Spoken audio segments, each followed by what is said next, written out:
better myself. So I want to paint a picture. Imagine a girl standing at the end of the bar. She had just sat down like her 7th, 8th, or 9th, maybe 10th drink. She didn't know. There's a guy at the other end of the bar seeing this all go down, and he's starting to approach her, and it's a loud place. It's not that classy of a place. It's a college bar. And he kind of leans in, whispers a little something in her ear, and steps back and waits for a response, and she goes, "What did you say? It's really loud in here."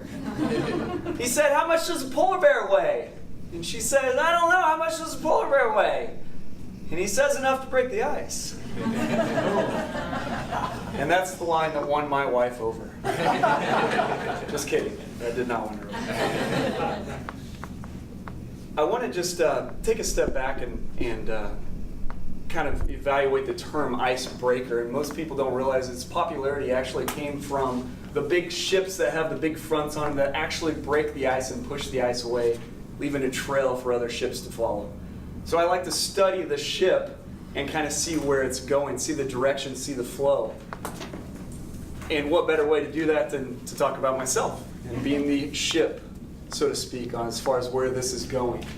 So 3 big points that focused my life, that geared my life and became the person I am today. One of that is association. I realized that you are who you are because of the books you read and the people that you associate with.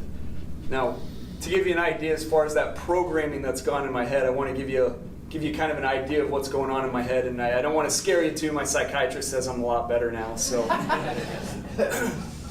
but as far as programming goes, from the ages about 10 to 22 years old, I was programmed with a lot of Seinfeld quotes, a lot of movies, 50s, 60s, 70s music, pretty much just one big movie reel going on all the time in my head. So that's kind of where I'm coming from now. When I turned about 22 years old, I stepped into and I understood that there was a second thing that really molded who I am, and that was understanding that it's about either a growth mindset or a fixed mindset. Now, a fixed mindset says, if at first you don't succeed, try something else. A growth mindset says, if at first you don't succeed, evaluate, figure it out, talk to someone, communicate, try it again. Now, I understand there's limitations to that. I'm not going to be a professional NBA star. There's 2 things that kept me out of the Major League Baseball. That was talent and ability. I had neither. But I can grasp that growth mindset around, if you will, maybe a compass. And my belief is that my life is a gift straight from God, and what I do with it is my gift back to God. So with that said, and kind of tying a few things together, the third thing that really came to about was if I could say it this way, a process-oriented versus an outcome-oriented. I'm what I call an outcome-oriented type of person. You know, I do have a goal to be a very passionate speaker, a very valuable communicator.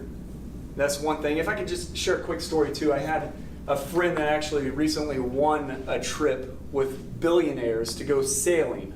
You know, the big boats and the big canvas tarps and everything. And I said, billionaires, you can learn a lot. What'd you learn, Paul, from this trip? And he said there was one pretty dramatic story. One of the crew captains, I guess, pulled the team together and said, sailing is just like life. If you have a specific outcome you want to have happen, you have to reverse engineer it and figure out where to start from. So tying this all together, one of my and my wife's big desires is to have a big stage of influence. So tying this together, if our goal is to have influence, well, how do you have influence? Well, you have influence because people want to listen to you. Why do people want to listen to you? It's because you have some good things to say and you're very good at saying those things. Why does that happen? It's because you've grown, you've experienced things. And why does that happen? Is because you've associated with the proper people. Friends, I stand here today to say I'm very pleased, honored, privileged, thankful that we get to associate with this group of people. We're excited to grow with you, and we thank you very much. Thank you for your time.